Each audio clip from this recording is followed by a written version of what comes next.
Mm. Bien, hermanos, vamos a iniciar nuestro estudio de hoy, 30 de julio. Ya, 30 de julio, ya se nos acabó otro mes. Ya vamos a entrar a agosto. Vamos a retomar hoy nuestro estudio sobre Eclesiastés a partir del capítulo número 4. Espero que podamos darle toda la vuelta al capítulo 4 y llegar hasta el 5. Vamos a quedarnos, de hecho, en el inicio del 5. Yo creo que sí llegamos hasta allá, espero que sí. Pero vamos a quedarnos ahí con una discusión bastante interesante al inicio del 5. Pero bueno, retomando lo que hablábamos hace 15 días sobre este inicio del capítulo 4, hablábamos de esta parte de las injusticias que nos presentaba el maestro, y estábamos viendo estos primeros 6 versículos de manera muy general. Lo empezamos a decir como nuevamente el autor nos mostraba este pasaje bien interesante. Vi las lágrimas de los oprimidos y no había nadie para consolarlos. Los opresores tienen mucho poder y sus víctimas son indefensas. Entonces llegué a la conclusión de que los muertos están mejor que los vivos, pero los más afortunados de todos son los que aún no nacen porque no han visto toda la maldad que se comete bajo el sol. Luego observé que a la mayoría de la gente le interesa alcanzar el éxito porque envidia a sus vecinos. Pero eso tampoco tiene sentido, es como perseguir el viento. Y después el autor nos presenta lo que parecen ser dos pequeños proverbios, dos fragmentos de poesía como tal, en el versículo 5 y el 6. Los necios se cruzan de brazos y acaban en la ruina. Sin embargo, es mejor tener un puñado con tranquilidad que tener dos puñados con mucho esfuerzo y perseguir el viento. Y la semana pasada hablábamos un poquito acerca de qué tipo de poesía podía ser esto. Y justo con eso nos quedamos ahí hace 15 días con estos dos tipos de poesía, donde hablábamos que uno era contrastante, el otro era más para extender la idea, y hablábamos que pues, de manera general también era contrastante, ¿no? Como tal. La primera idea o el segundo proverbio contrasta al primero como tal. Si lo veíamos de manera chiquita y si lo veíamos de manera grande, tenía un sentido de estos poéticos como los habíamos visto. Y junto con todo esto que nos está diciendo aquí el autor, digo, todo esto nada más como manera de recapitulación. El autor nos invita en ese pasaje a examinar pues la miseria que hay en el mundo, lo que él entiende que es la miseria en este mundo, porque ya nos habló del mundo en general, ya nos habló de lo que a él le desagrada, pero ahora se está centrando en los problemas de otros y comienza en este texto con los oprimidos. Y esto creo que se los comentaba la semana pasada, pero hay algunos de los estudiosos de la Biblia que dicen que este es uno de los argumentos, o este texto es uno de los argumentos que utilizan para decir que Salomón no podría haber escrito este libro de Eclesiastés porque en su reino no había guerra, en su reino no había este tipo de cuestiones sociales o de diferencias sociales. Vemos que el reino prosperaba, prácticamente a la mayoría le iba bien, en su reino había paz, por ejemplo, estaba libre de cualquier opresión externa, pero Salomón no quiso pasar de largo las cosas que sí estaban sucediendo en el mundo, porque tal vez en su reino no sucedían, pero en el pasado habían sucedido y en los reinos alrededor del suyo estaban sucediendo, y era algo con lo que la gente tenía mucho contacto. La gente entendía Salomón entendía que esto estaba sucediendo por todos lados. Era algo con lo que la gente estaba muy relacionada. Estas cuestiones que son totalmente, este, pues totalmente injustas para mucha gente, porque puedes trabajar y puedes darle, y puedes darle, y puedes darle, y acabarte la vida trabajando, y al final pareciera que a los que hacen peor les va mejor,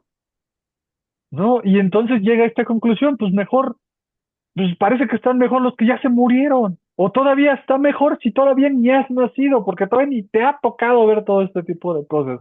Y eso nos recuerda un poquito a Job, incluso en algunos puntos nos recuerda mucho a este libro también, poético de Job, porque él también observó muchas veces la opresión injusta y se preguntó en voz alta algunas de las cosas más duras que vemos en la Biblia. Y él se hacía la pregunta, ¿por qué si estamos viendo que esto está mal? ¿Por qué si sabemos que está mal? ¿Por qué Dios no hace nada? En algún momento, Job se hace directamente esa pregunta. Job 24:12 dice, los gemidos de los moribundos se elevan desde la ciudad y los heridos claman por ayuda. Sin embargo, Dios no hace caso a sus lamentos. Y esas son palabras durísimas, y son palabras que probablemente a ti te ha tocado decir o a ti te ha tocado escuchar. La gente que no es cristiana que llega y dice, es que tu Dios no hace nada, está viendo cómo la gente está sufriendo, está viendo cómo la gente tiene hambre y tu Dios no hace nada. Esas son muchas de las quejas que podemos escuchar muchas veces de la gente que no es cristiana y dicen, oye, tú me estás hablando de un Dios amoroso y la gente se sigue muriendo de hambre. Tú me hablas de un Dios amoroso y de paz y todo eso, y la gente se sigue teniendo guerras, y sigue habiendo muertos y asesinados y violaciones e injusticias, y sigue habiendo todo este cosas por todos lados. ¿Dónde está tu Dios? ¿Dónde está ese Dios que tanto andas diciendo? Esa misma pregunta se la hicieron muchas veces a David, y David la plasmó varias veces en uno de los salmos tan famosísimos como el Salmo 42, donde dice el autor que le reclaman, ¿dónde está tu Dios? Y nosotros podemos dar una respuesta, o podríamos dar una respuesta cuando estamos muy arraigados dentro del cristianismo, es decir, es que sí existe Dios, y podríamos decir que sí, y está al pendiente de todas las cosas en el mundo, y que traerá justicia a su debido tiempo. Pero de pronto volteamos a ver el mundo y volteamos a ver el sufrimiento de este mundo, y volteamos a ver que pareciera que ahorita no hubiera o no existiera esa justicia. Pareciera que desde muchas perspectivas en nuestra actualidad, en realidad, esa justicia no se está dando, no se está brindando por ningún lado. Y nosotros de pronto nos manejamos bajo una esperanza que para las personas por fuera pareciera totalmente ingenua, pareciera una esperanza ingenua. Crees en algo que no ves, crees en algo que muchas veces no sientes, y entonces nos llegamos a una pregunta o a un estado muy similar a lo que llega el maestro aquí en estos primeros versículos del capítulo 4. A donde sea que voltamos a ver, vamos a ver injusticia. A donde sea que en nuestra actualidad volteemos a ver, vamos a ver injusticia. Esto abunda por todo el mundo. Nuestra tierra está llena, nuestro mundo, nuestro país está lleno de injusticias. Y pareciera que en realidad cada vez más nos importan menos los necesitados, porque los ricos se vuelven más ricos y los pobres se vuelven más pobres. Y de pronto existen este tipo de políticas, que no me voy a meter en cuestiones políticas aquí, no, pero de pronto existen este tipo de políticas donde es el apoyo hacia el pobre y estas ayudas, y de pronto este tipo de apoyos mensuales o bimestrales que se le dan a ciertos sectores desprotegidos de nuestra sociedad. Pero en realidad terminan siendo a la larga ayudas que no atacan el problema de raíz, que no atacan el verdadero problema de raíz. Y de pronto observamos todo esto, y las palabras del autor no nos parecieran tan ajenas. Cuando el autor dice los muertos están mejor que los vivos.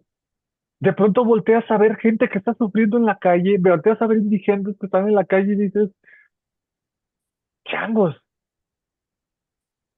qué difícil, verdaderamente qué difícil.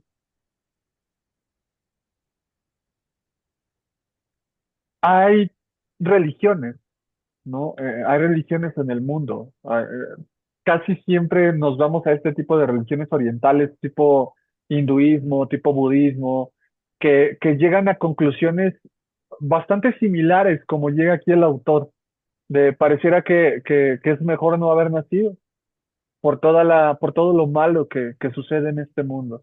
Y donde el propósito principal es alcanzar un estado de nada, básicamente, un estado donde ya sea la cuestión del placer o ya sea la cuestión de las necesidades básicas o todo eso llegar a una nada completamente. Y de pronto para nosotros como cristianos, dentro de todo este enredo de que pareciera, pues, no sé, por ejemplo, metiéndome con algo que tiene que ver, por ejemplo, con la enfermedad. Cuando llevas arrastrando muchos años una enfermedad, o un buen tiempo que llevas arrastrando una enfermedad que verdaderamente te está desgastando, que te está, no sé, hasta carcomiendo si quieres tu cuerpo. Y llega este punto donde dices, ya mejor que ya me lleva el Señor. Ya que me quite esto, pero que me lo quite ya. Yo, por ejemplo, les puedo decir, en este caso de lo que les comentaba hace rato a mis hermanos en las peticiones, pero que se los había comentado en el grupo de oración, con mi tía, con la hermana de mi abuela. Llevaba semanas en un estado terrible después de la operación que le hicieron y después del derrame que había vivido. Y uno lo ve a la gente en ese estado y dice, Señor, ten misericordia. Y si tal vez no va a salir de esa enfermedad, mejor ya llévatelos. O sea, mejor ya llévatelos. Porque pareciera que es mejor que ya no estuvieran vivos a que siguieran sufriendo todo ese tipo de cosas tan Todos los difíciles. días Y, me dices, hermana Fabiola, sí, pastor. díganos,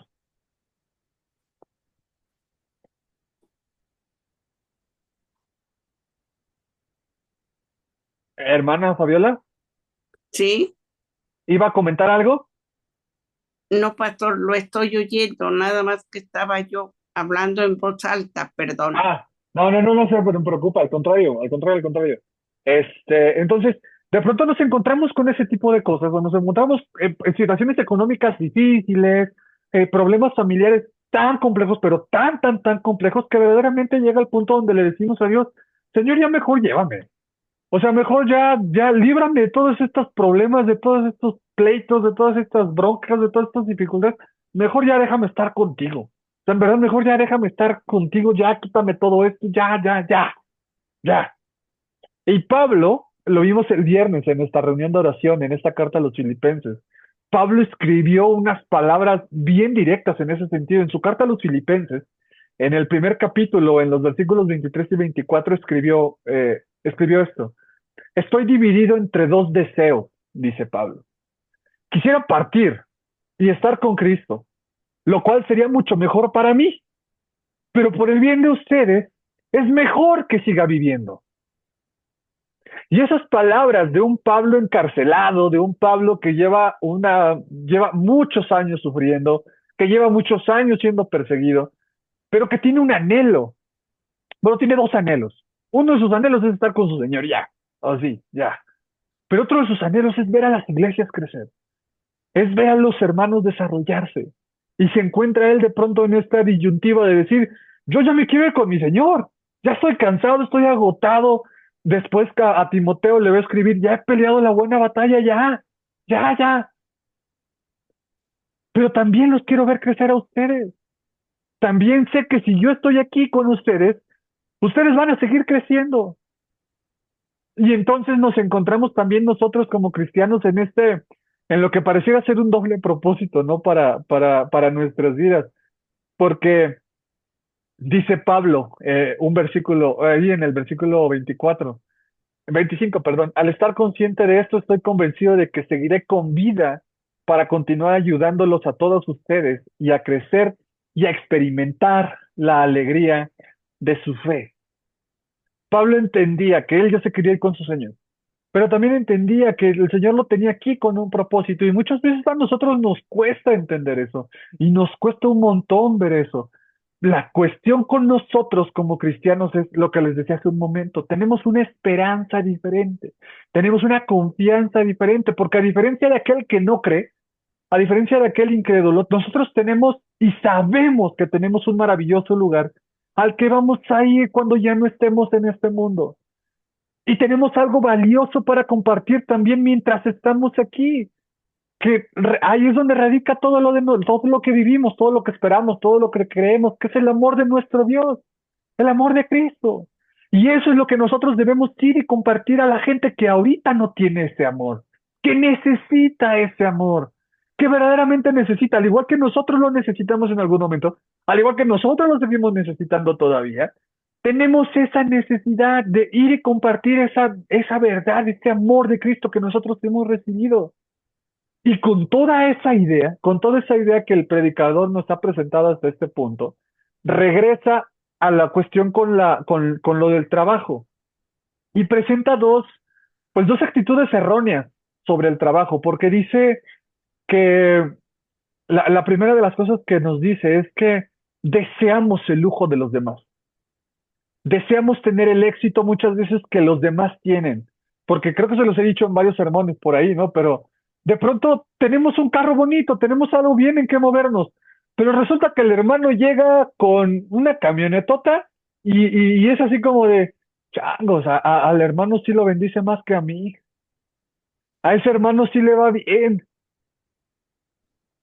¿no? O de pronto tú estás en tu departamentito aquí, chiquito, bonito, pero donde tú estás cómodo y estás feliz y todo eso, y de pronto te invita un hermano a su casa o un hermano a su casa, y llegas allá a su casa, no, hombre, la casota que tiene, y dices, no, hombre, este hermano sí le va bien.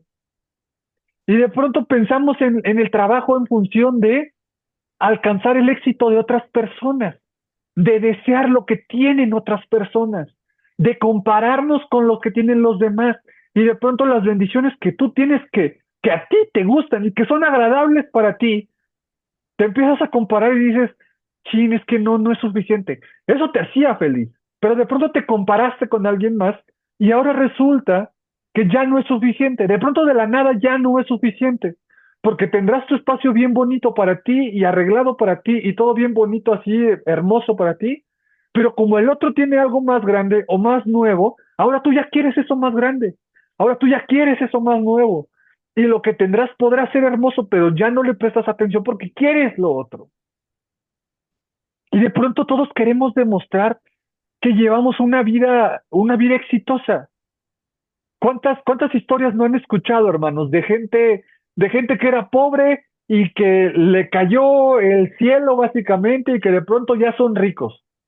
Y que se esforzaron y que le trabajaron y todos estos seminarios de superación personal de donde le trabajé 20 horas diarias casi casi, ¿no? Y yo me esforzaba y da tal, y le talaché y le hice, y por eso tengo este carro último modelo. Y por eso tengo esta casa en esta colonia bien acá. Y por eso tengo estos viajes. Y por eso estoy yendo para acá. Y por eso estoy yendo para allá. ¿Cuántas historias no hemos escuchado de ese tipo de superación personal? Hay una frase que leí hace un tiempo, hace no mucho, probablemente en esto de las preparaciones de los sermones lo leí, pero decía que la gente trabaja más duro por los lujos que por las necesidades básicas de su vida. La gente trabaja muchísimo más y se esfuerza más por tener lujos que por comer muchas veces, que por tener un techo, que por cuidar a tu familia. Te preocupas más por tener ese mejor último carro, ese nuevo dispositivo tecnológico, por querer demostrarle a los demás que tienes, que por tus necesidades o que por sus necesidades básicas. Y eso es terrible, eso es terrible. Y muchas veces también eso pasa en el trabajo en la iglesia, porque de pronto esta envidia dentro del trabajo puede ser una cuestión que está ahí escondida, porque siempre quieres sobresalir más que el otro. Porque de pronto aquel hermano ya hizo no sé cuántas actividades y a ti llega el pastor y te dice, hola, es que no fuiste a tal. Y de pronto dices, no, te pica la cresta y quieres salir más veces que el otro. Y no, que al otro hermano, mira, ya lo pasaron a dirigir, o ya lo pasaron a dar un estudio, o ya lo pasaron a hacer esto. No, hombre, ¿por qué a mí no? ¿Por qué a mí no me pasa? ¿Por qué a mí no me pide que haga eso? ¿Por qué a mí no me pone enfrente para que todos me vean? Y eso es algo terrible también. Eso es algo terrible que está pasando en muchas iglesias. Y la segunda cosa que sucede en esto que nos presenta el autor o el predicador también, que también dice que esta envidia pues tampoco tiene sentido, es cuando llega y nos presenta este trabajo que nunca nos satisface. Porque dice, te puedes esforzar y esforzar y esforzar y esforzar y esforzar y esforzar, pero nada te llena, nada te llena. Y entonces te matas trabajando, te acabas tu cuerpo trabajando, pero al final no te llena nada. Terminas el día igual de angustiado, cansado, agobiado, y no te llenó absolutamente nada. Y de pronto el autor nos dice que eso tampoco tiene sentido. Y entonces, aquí el maestro describe que este tipo de, estas dos experiencias de trabajar por envidia y de tener un trabajo que no te satisface en lo mínimo, lo hacen aquellas personas que trabajan sin Dios. ¿Por qué? Porque muchas veces eh, cuando buscamos solamente aparentar, en realidad nada nos satisface, porque no era algo que querías, no era algo que disfrutaste en el proceso. Solamente querías demostrarle a los demás y cuando llegas ahí te das cuenta que probablemente estás totalmente vacío y que eso que lograste es totalmente vacío porque no era lo que querías, no era lo que tú necesitabas, no era lo que incluso todavía no era lo que Dios tenía para ti. Y cuando vimos estos dos versículos, este versículo 5 y este versículo 6, estos dos proverbios, este contraste entre una idea y entre la otra, pareciera de pronto por cómo está presentado, y no nada más en esta nueva versión, en esta nueva traducción viviente, sino en la versión que lo quieras ver, de pronto vemos a estos dos personajes y uno parece que este, está motivada por los motivos incorrectos, y otra parece que hace nada y de todos modos obtiene. Am, y cuando lo leemos, quiero que vayan a buscar ahí ese versículo 5 y ese versículo 6 otra vez porque dice, los necios se cruzan de brazos y acaban en la ruina. Sin embargo, es mejor tener un puñado con tranquilidad que tener dos puñados con mucho esfuerzo y perseguir el viento. Y mucha gente ha dicho, bueno, es que ese que quiere tener nada más un puñado es de esos flojos que se conforman con lo mínimo. Es de esos que nada más quieren andar justificándose porque hacen lo mínimo indispensable y ya, eso les basta. Hacen lo mínimo indispensable y ya, con eso creen que ya la libraron. Y de pronto ese tipo de discursos son totalmente ajenos a lo que el autor en realidad nos está presentando con este ejemplo. Y eso nos lleva, mis hermanos, a un punto bien interesante a partir del versículo 7 a partir del versículo 7 ahí en Proverbios, en Eclesiastés 4. Y se los quiero leer. Ténganlo ahí en su Biblia. Eclesiastés 4 del 7 al 12.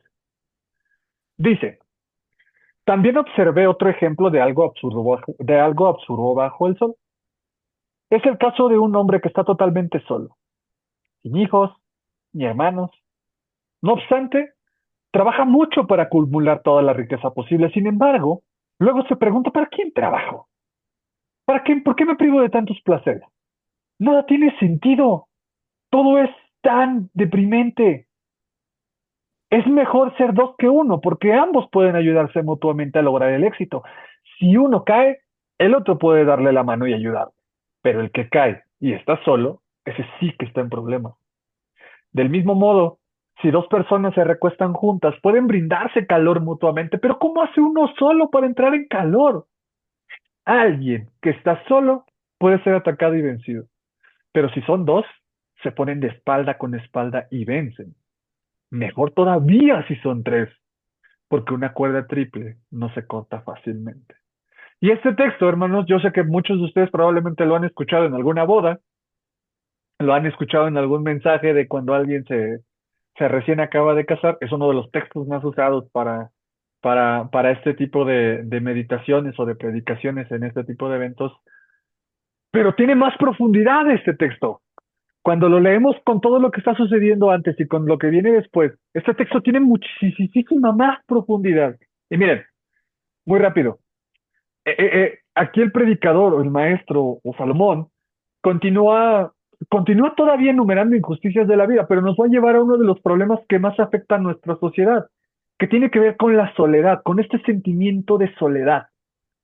Y esta es una de las cosas más complejas que ha afectado a nuestra sociedad, probablemente de los 50, 60 para acá. Así. Es una de las cosas más duras y más complejas, en muchos sentidos y en muchos niveles. Así, en muchas cosas. Porque nos han acostumbrado y nos han vendido un miedo terrible a quedarte solo. Y nos lo imprimen desde un montón de lados. Desde estar solo, sin pareja, o sea, sin pareja sentimental, novio, novia, esposo, esposa. Estar solo sin tu familia, estar solo sin amigos, estar solo en tu trabajo, estar solo así. Nos han impreso un miedo terrible a esta cuestión de la soledad que nuestra sociedad lo tiene tan arraigado, este miedo a la soledad lo tiene tan arraigado que la gente se suicida. La gente decide terminar sus vidas porque se sienten solos, porque se ven solos. Hablando estrictamente de la cuestión de pareja, ¿no? Como enlazándolo con todo esto que decíamos, es bien interesante. Estaba viendo este dato del INEGI en el censo que hicieron en el 2020 y el 34, poco más del 34% de la población que supera los 15 años se considera solteras o solteros, no, porque son hombres y mujeres, ¿no? Entonces, el 34%, más de un tercio de la población que normalmente suelen ya tener parejas, o sea, arriba de los 15 años, se consideran solteros. Y todavía si reducimos este espectro, entre los 15 y los 29 años, 7 de cada 10 personas son solteros, que es las etapas donde emocionalmente más la gente es afectada por esta cuestión, entre los 15 y los 29 años. ¿Cuántas, cuántas veces no han escuchado y cuántas veces, principalmente con las mujeres, no escucharon, es que ya te quedaste? No, es que ya se te pasó el tren. No, ya. ¿Cuántos años tienes? 23. Uy, no, ya se te pasó el tren. Ya. Estás muy vieja, ya nadie te va a querer. Y ese miedo lo imprimen todo el tiempo, todo el tiempo. Digo, aquí hablando de una cuestión de pareja, ¿no? De relación sentimental. Pero eso se va a todos los ámbitos, a todos los ámbitos. Y escuchamos mucho sobre esta cuestión de la soledad, pero de pronto reflexionamos y decimos, bueno, no es que no haya gente, gente hay, o sea, gente en el mundo hay. O sea, no es como que sea un problema de gente, pero existe una presión terrible. Yo no sé si alguna vez, por ejemplo, nada más así como ejemplo, han tenido la oportunidad de ir al cine solos, si se han dado la oportunidad de ir al cine solos, alguna vez en la vida, si es que les gusta ir al cine. Yo me acuerdo que la primera vez que fui al cine solo, me sentí bien raro, porque yo estaba acostumbrado a ir con gente al cine, o sea, ya fuera pues con mi familia, con mi hermano, con mi mamá, con mi papá, con amigos y todo eso, y pues en algún momento, pues cuando, digo, esto que no lo escuché mi esposa, ¿no? Creo que ya no está por aquí, ¿no? Pero que no lo escuché mi esposa. Llegué a salir con alguna chica y llegué al cine, ya después cuando me casé, mi esposa sabe que soy fan de ir al cine, a mí me encanta ir al cine, y disfruto mucho ir al cine, disfruto mucho ir al cine con ella, así, y lo disfruto mucho. Pero la primera vez que fui al cine solo, hermanos, yo sentí una presión terrible de ir al cine solo, así, y ni siquiera por hablar de pareja, sino, pues a veces la gente va al cine con sus amigos, pero vas a ir al cine solo, era como, no sé, una presión social, así de, siempre vas a ver a la gente acompañada en el cine, siempre, siempre, siempre, siempre, pero ir al cine solo es como, ¿cómo? ¿Cómo vas a ir solo? Ir, por ejemplo, a comer, yo no sé si ustedes han probado ir a comer a un restaurante, no a los taquitos, no a las cositas así, no, no, no, no a esos lugares, a un restaurante, así, a un restaurante, irse a sentar ustedes solos a una mesa de restaurante. La presión que se siente es terrible, porque siempre vas a ver en una mesa al menos dos, vas a ver que todo el mundo está rodeado. El problema, muchas veces, no siempre, pero muchas veces, es que también carecemos de un sentido de amistad real, de un sentido verdadero de amistad, que sea real y que sea perdurable. Y eso muchas veces, desgraciadamente, ha permeado también dentro de la iglesia.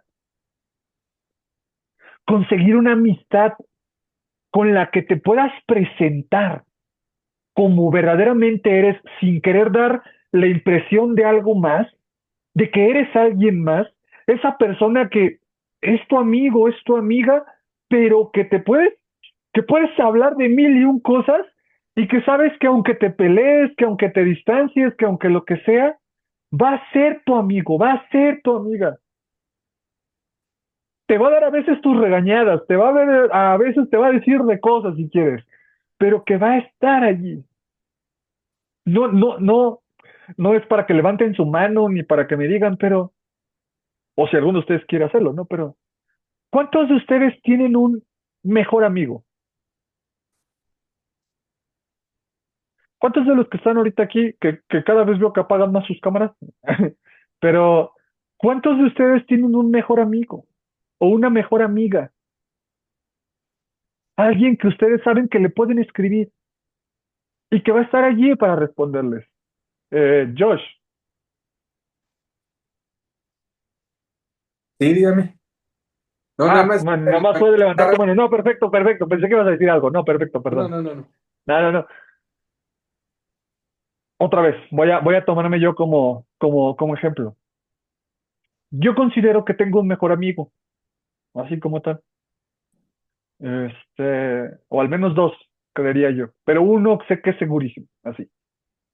Y a mí me da mucha curiosidad porque con él he pasado, a él lo conozco desde niño, así, desde niño, desde niño, desde niño, desde niño. Y ha habido momentos donde he compartido con él todos los días, así, de lunes a viernes, todos los días, así. Se llegó, o yo me quedé a quedar en su casa, él se quedó en mi casa, o sea, compartimos muchísimas cosas juntos. Así, muchísimas, muchísimas, muchísimas. Seguimos compartiendo. Él vive ahorita en otro estado, yo vivo en otro estado. Este, nos hemos distanciado durante muchos tiempos, pero yo sé que si le escribo, sé que es una persona con la que de pronto si me pongo a platicar, me voy a poner a platicar así. ¿De qué? No tengo idea. No tengo idea. De pronto nos vamos a poner a platicar de mil y un cosas y de nada. ¿Cuántas veces nos hemos encontrado con tener a una persona así? A una persona que tú consideres tu amiga, tu amigo, pero cada vez se vuelve más difícil. Y luego conforme uno va creciendo, parece que se vuelve todavía más difícil, porque cuando vamos creciendo nos hacemos a veces más huraños, o no sé si más huraños, pero más selectivos al menos, ¿no?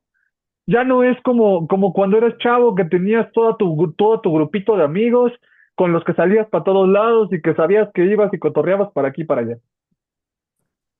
Te vas haciendo más selectivo. Cada vez vas teniendo menos amigos, menos conocidos, menos gente con la que te juntas. Te vas haciendo eso, es que esa es la palabra, más selectivo, más selectiva con la gente con la que te relacionas.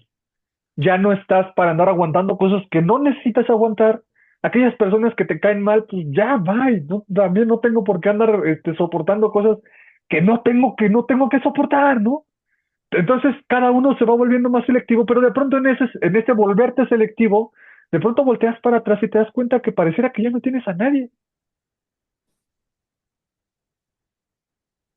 Y ese pensamiento de esa soledad, de pronto se vuelve terrible. Porque de pronto dices, no, parece que no tengo a nadie. No, parece que verdaderamente no tengo a nadie con quien acercarme. No tengo con quien ir y platicar todas las cosas que, oye, Solamente quiero descargarme. No quiero que me critiquen, no quiero que me juzguen, no quiero que me... Nada, nada. Solamente quiero que alguien me escuche.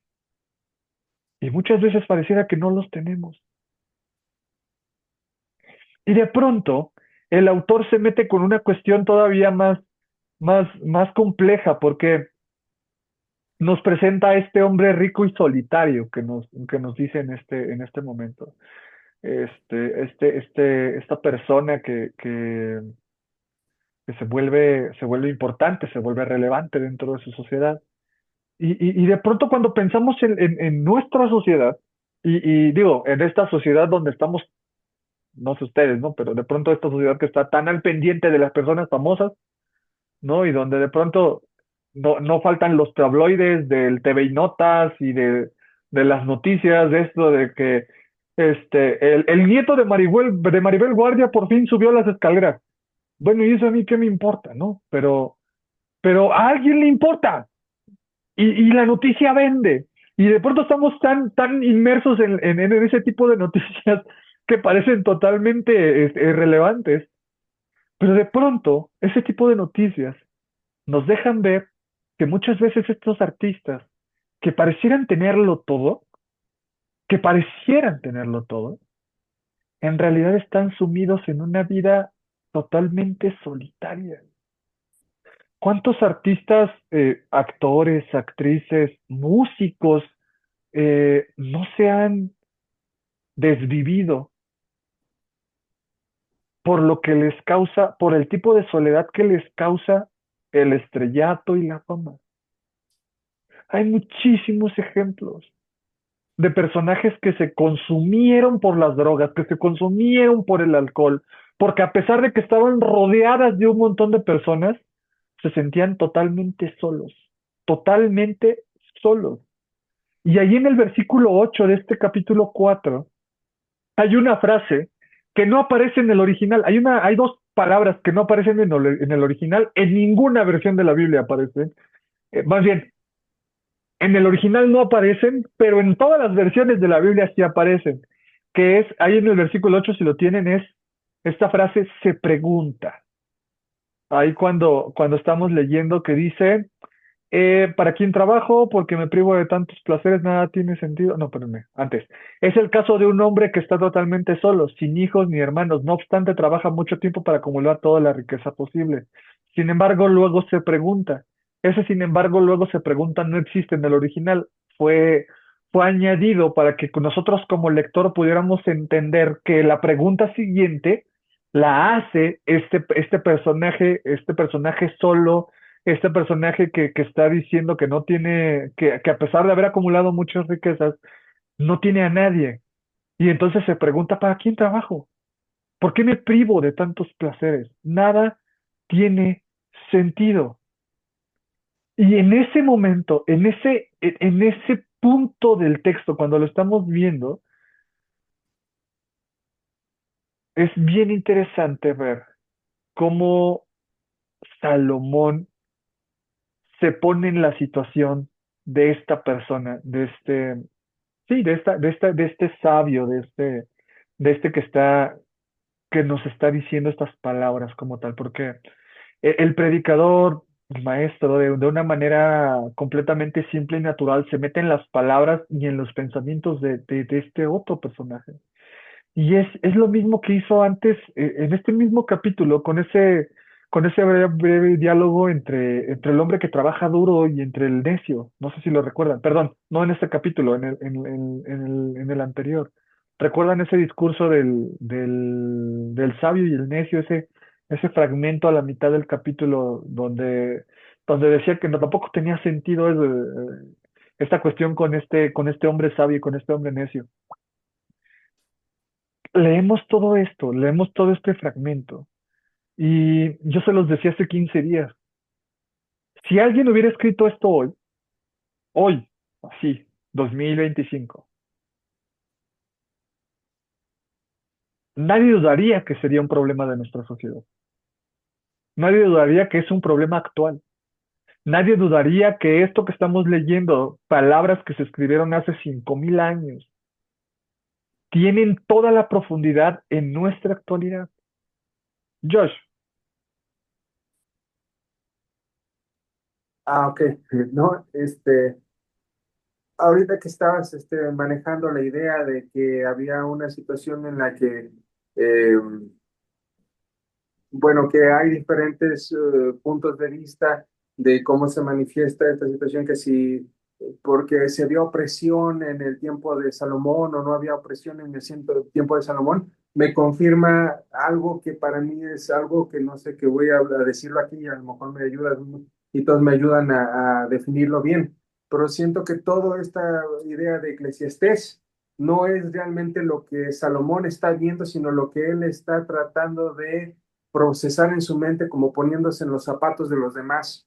Y porque todas estas conclusiones siento que son conclusiones que se llegarían sin necesidad de Dios, la mayoría de ellos. Entonces, casi, casi como que él estuviera hablando de una vida fuera de Dios con todas las cuestiones de su sabiduría, hasta dónde puedes llegar, hasta qué punto puedes alcanzar. Y esa es como que la sensación que me deja siempre Eclesiastés, de que él está hablando por nosotros y por eso es de que es tan, en cierta forma, novedoso y moderno, porque él está hablando de la condición humana, simplemente poniéndose en los zapatos de cada una de las cosas y de manera secular, si quieres verlo, se podría hacer.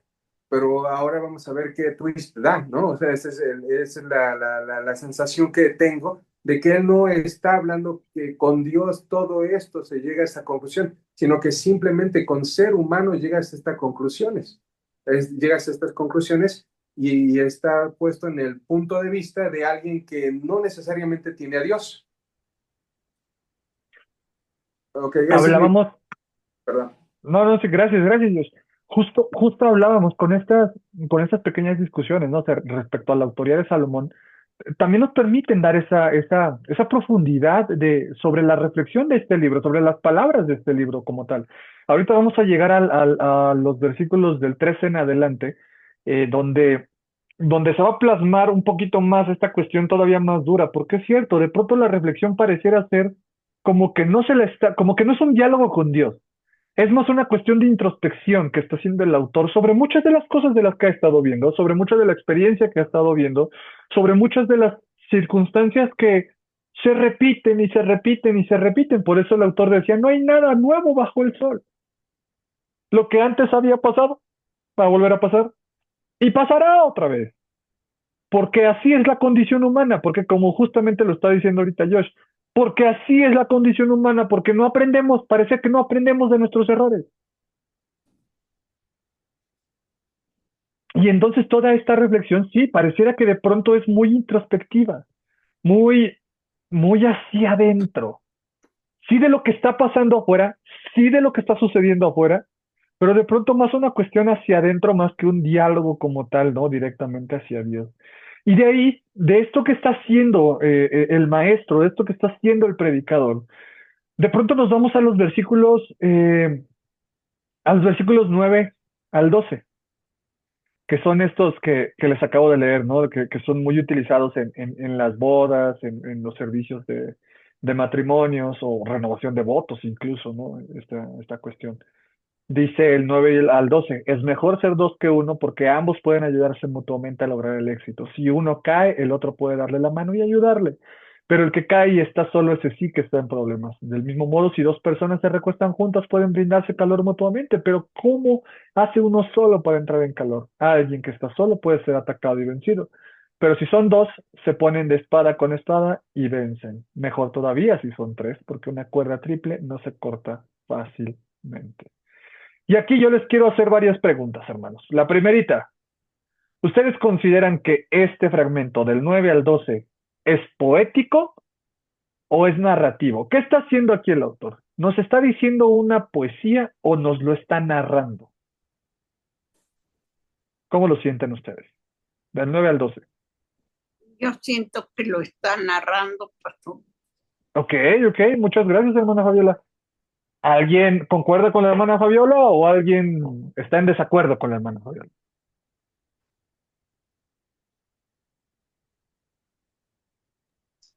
A mí me suena que está narrando. Ok, narrando. Muy bien, gracias, Marta. Josh.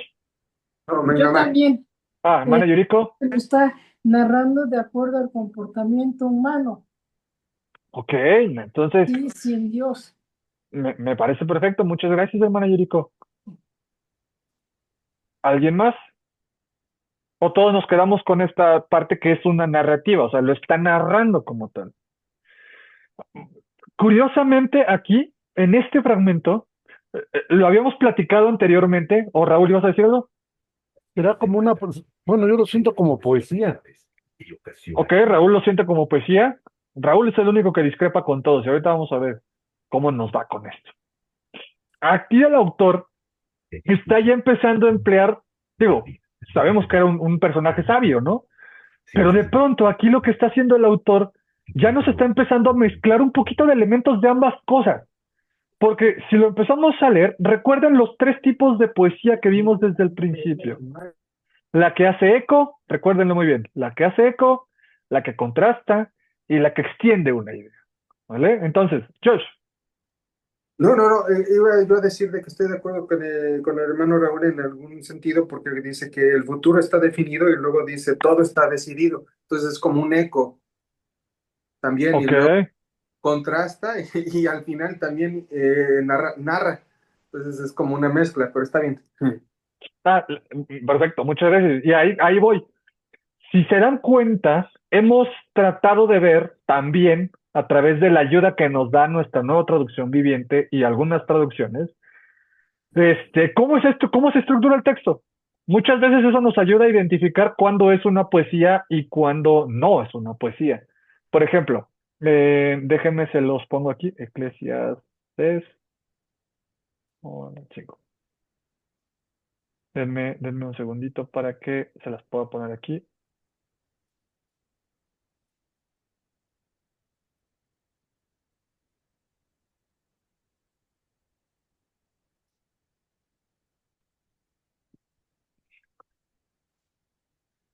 Ahora sí. Entonces, de pronto, casi todos tenemos organizada nuestra Biblia así, por ejemplo. Casi siempre las partes narrativas nos van a venir como un texto normal en nuestra Biblia, organizado de manera normal. Pero de pronto, cuando aparecen algunas partes poéticas, nos las va a resaltar como si estuvieran un poquito centradas. Indentado, Este, ¿Cómo? indentación. Indentadas, exactamente. Como si estuvieran indentadas. De pronto las separa un poquito de la estructura del texto original y nos hace nos pone esta sangría, si lo quieren ver, porque nos la separa para decirnos, mira, espérate, esto es un poquito más de otra cosa, ¿no? Este, volvemos a una parte narrativa y de pronto nos presenta otra cosa que parece más como poesía. En este caso hablábamos que estos dos bien podrían ser unos proverbios. Después hablábamos en algunos fragmentos que podríamos verlos como poesía o podríamos verlo como partes narrativas. De pronto nos encontramos con este capítulo 3, con este inicio del capítulo 3, donde veíamos que estos primeros 8 versículos son totalmente un fragmento poético, un fragmento que en algunas partes era que hacía eco, en algunas partes era comparativo, en algunas partes era, perdón, contrastante y en algunas partes se extendía una sola idea, ¿no? Y eso se nota dentro de la misma estructura que nuestra nueva traducción viviente nos da, al menos de cómo organiza el texto. Y de pronto nos encontramos a los textos que acabamos de leer, por ejemplo, del capítulo 4, donde tienen este versículo 4 que es una parte narrada, y de pronto el versículo 5 nos lo presenta de una manera, perdón, de una manera un poquito diferente. Órale.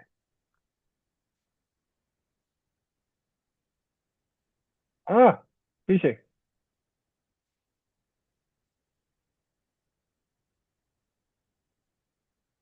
aquí está. De una manera un poquito diferente para hacernos ver que esta es una cuestión un poquito poética, pero aquí donde estábamos justo, pareciera que es, como decían ahorita ustedes, una parte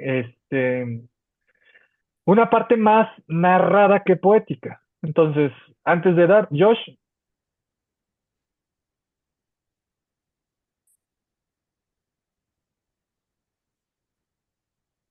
Hola, perdón. No, sí, no iba realmente a decir nada más quedé con esta situación porque también quería hacer una pregunta acerca de lo que es esta nueva traducción viviente, porque una de las cosas que habíamos quedado anteriormente era buscar también dichos que fueran parecidos a lo que es Eclesiastés 4, Sí. Ujú. pero, ajá, sí, no, pero del 4, ¿no? Ujú. Sí, Es de mejor tener justo, un puñado de tranquilidad que dos puñados con mucho esfuerzo. La cuestión nada más era de que estaba buscando en diferentes tipos de Biblias como la Reina Valera, la nueva versión internacional y también el interlineado hebreo. Y sí, como que está bien complicado porque muchas de las cosas que dicen no es lo que realmente dice en hebreo. O sea, como de que es más bien como interpretación también de la Biblia o de la traducción. ujú, Como que hay que ponerle, como habías dicho que dicen, en no dice exactamente esto, pero se le puso para que lo pudieras leer mejor. Pues también muchísimas de las cosas empecé a ver de que se le ponen extras para que se pueda entender mejor y eso puede cambiar un poquito el sentido, porque al final, cuando está hablando bueno, cuando está hablando de diferentes cosas de que es mejor esto que el otro, como de que sí, como que siento que hay muchas cosas extras. No es tan puro a la traducción.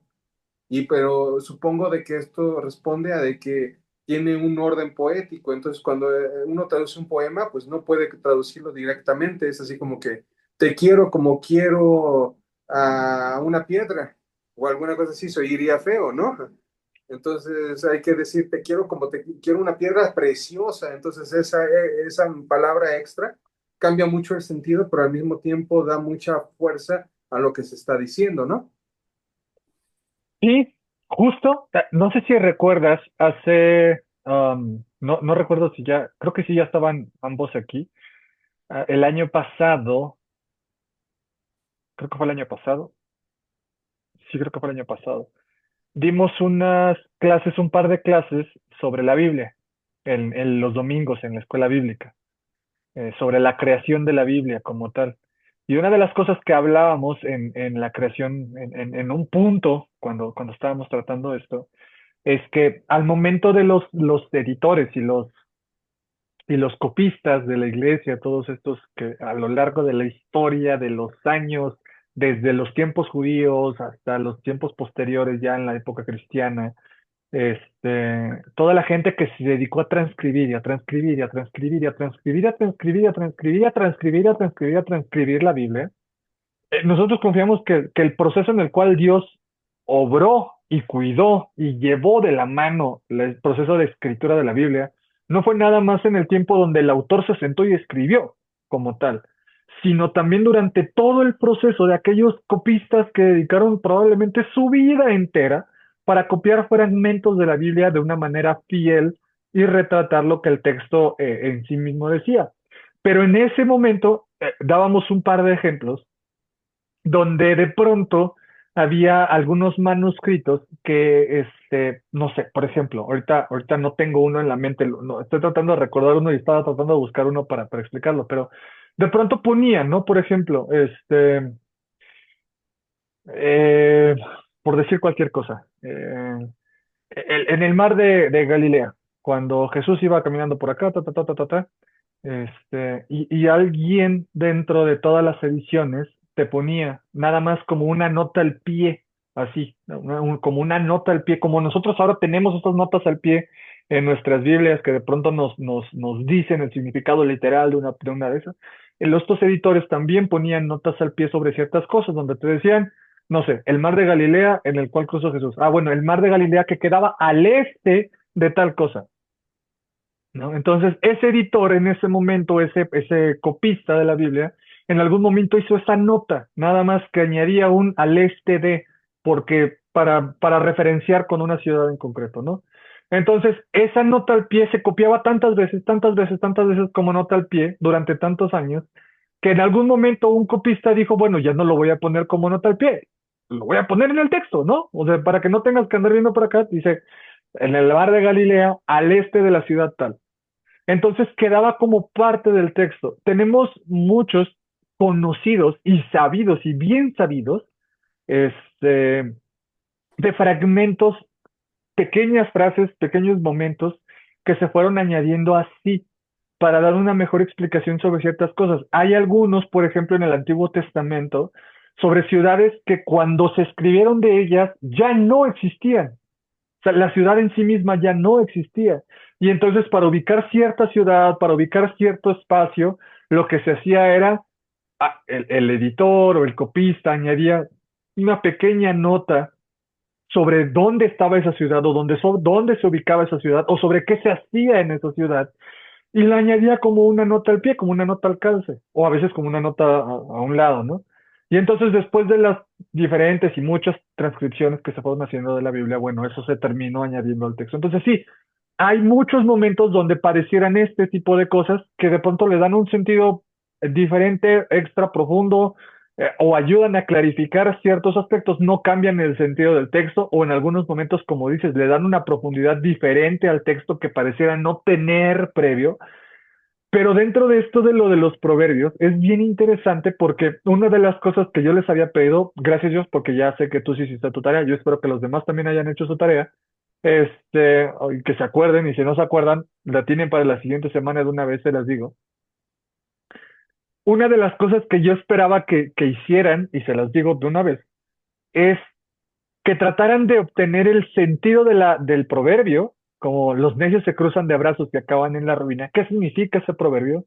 Y que tal vez encontraran un proverbio que no lo dijera literal, porque no van a encontrar ninguno que lo diga literalmente, pero que sí lograra captar el sentido de ese proverbio. ¿Qué es lo que ese proverbio nos está queriendo decir como tal?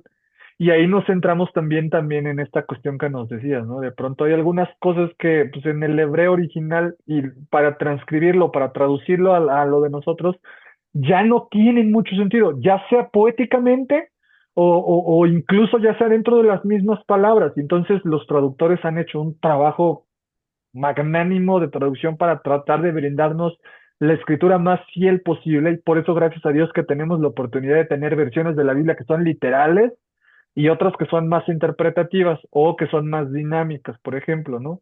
Como las famosísimas frases de la Reina Valera, del de cierto os digo, que dice, ¿no?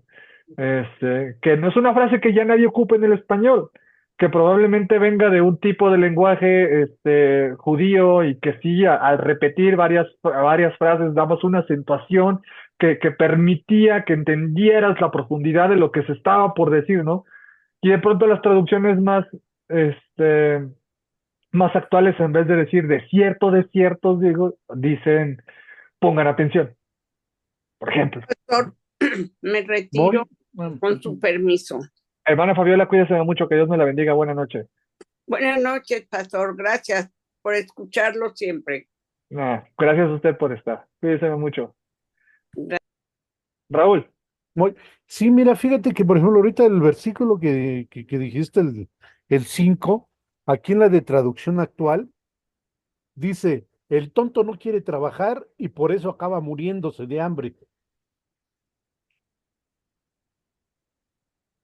En el versículo que habías leído, el 5. sí, sí, sí. Es Entonces, que pensé que ibas a decir otra cosa, perdóname. no, y todavía el 6 nos dice todavía, pero más vale con lo que dicen del puñado en la nueva traducción viviente, aquí en esta traducción dice, pero más vale una hora de descanso que 2 horas de trabajo, pues el mucho trabajo no sirve de nada.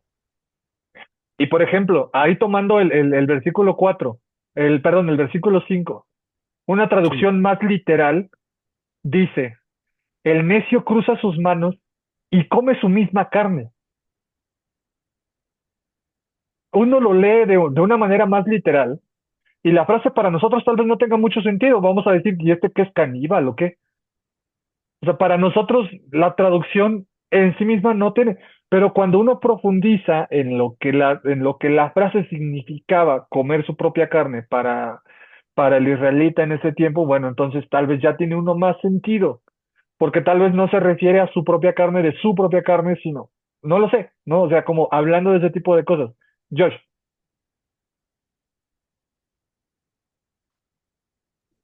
Sí, no, me llama la atención lo que es la cuestión de necio y tonto en este sentido, porque es un tonto, es un necio, es un necio, es un tonto, como que tienen definiciones diferentes para nosotros.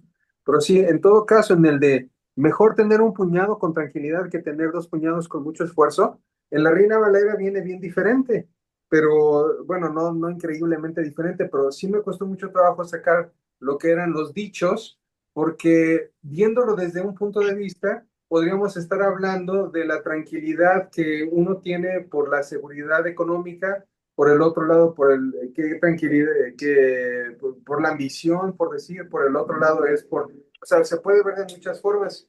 Y en hebreo, por decir literal, así de palabra por palabra, dice, buena es una palma llena de reposo, más que llenos dos puños, los dos puños de trabajo y persecución.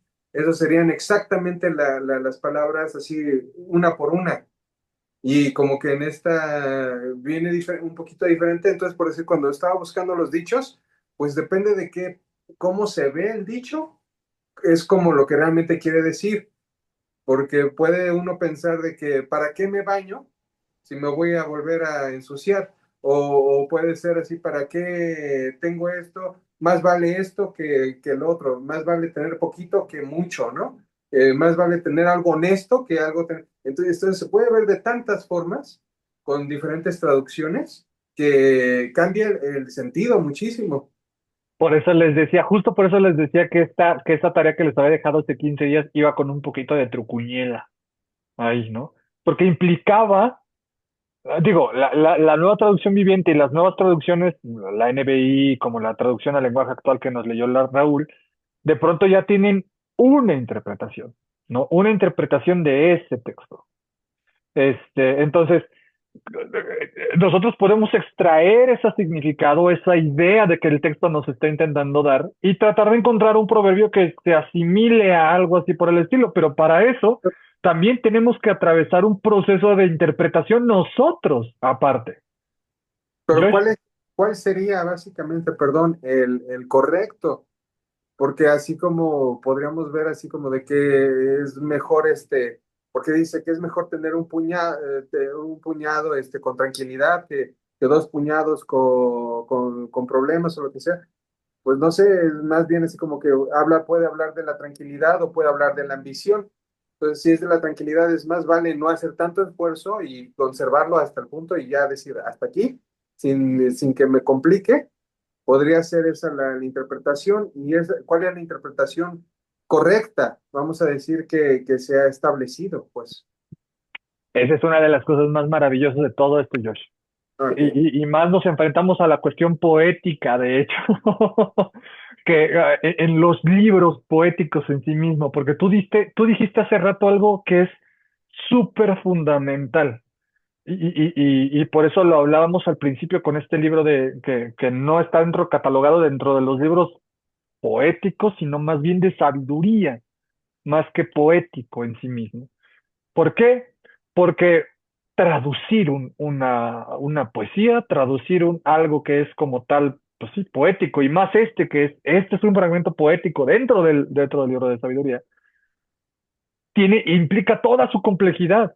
Entonces, la frase, si nosotros nos vamos a la frase super literal o la más literal, pues comerse mi misma carne, pues no voy a encontrar ningún otro proverbio que diga probablemente comerme mi misma carne, porque pues, no sé qué significa esa frase para mí, ¿no? En el versículo 5. Si yo leo esta versión, si yo leo la otra versión, estas versiones actuales, no sé si recuerdan esta tarea en los métodos de estudio bíblico, donde les decía, lean varias versiones, lean varias traducciones de la Biblia. Y eso nos va a ayudar un montón a ir. De pronto puede que nos confunda. De pronto, como dices ahorita, ¿no? De pronto, pues esta traducción dice esto, pero la otra dice esto otro, y entonces ya no sé qué dice, ¿no? Leerlo, leerlo, y volverlo a leer, y volverlo a leer, y volverlo a leer, pero sobre todo leerlo bajo el contexto que nos está diciendo el autor. la interpretación, ¿qué te va a decir, Josh? Eso, ¿qué te va a decir cuál es el verdadero significado de la frase? Siempre te lo va a dar en su contexto. Y entonces, el contexto en el que te estás manejando sobre lo que estábamos platicando, que de lo que viene hablando el autor aquí en Eclesiastés 4, que viene hablando de las injusticias de la vida, que viene hablando de ese sentido donde la mayoría de la gente le interesa alcanzar el éxito porque envidia a sus vecinos, pero que tampoco tiene sentido esa búsqueda de éxito, esa búsqueda perdón, de alcanzar las cosas, pero no por el motivo adecuado, y de pronto tienes estos dos pasajes, es lo que más te debería de ayudar y lo más te debería de permitir encontrar ese significado. Entonces, Josh, no sé si ahora sí ya nada más para cerrar. No, está bien, entonces voy a manejarlo como que es una cuestión interpretativa, porque muchas cosas, por lo menos conmigo, es de que me gusta que las cosas un poquito sean blanco o negro, ¿no? Porque si te dicen esto es bueno o esto es malo, recuerdo alguna situación en donde estábamos viendo esta situación misma de los significados de cosas en poesías y todo esto. Por decir, si alguien dice, me mordió el perro de mi tío, pues no sé si estamos ofendiendo a mi tío o estoy hablando de realmente la mascota de mi tío, ¿no? Entonces, es por eso de que sí me costó muchísimo trabajo tratar de ver qué es lo que realmente estaba tratando de decir, porque si ya me pongo a analizar qué es lo que está diciendo, tengo una idea, pero realmente no puedo decir qué es lo que quiso decir. Y eso de qué es lo que quiso decir, a mí me cuesta mucho trabajo a veces entenderlo. Y eso siempre te lo va a aclarar el contexto. Y eso es una de las cosas maravillosas de esto. Eso siempre te lo va a aclarar más el contexto. Lo que se escribió un poquito antes, lo que viene hablando el autor en este pasaje, o sea, más allá de solamente la célula en sí misma de información, o sea, el puro versículo 5 lee lo que viene diciendo desde el versículo 4, lo que viene diciendo desde el versículo 1 hasta el 4 para llegar a ese punto. Y entonces eso nos ayuda muchísimo más a clarificar esto. Pero digo, me parece perfecto. Muchas gracias, Josh, por eso, porque también eso le da un montón de profundidad a esta parte. Pero aquí vamos a dejar esta parte, ¿vale? Esta parte del estudio, porque ya estamos sobre la hora. Déjenme terminar la grabación.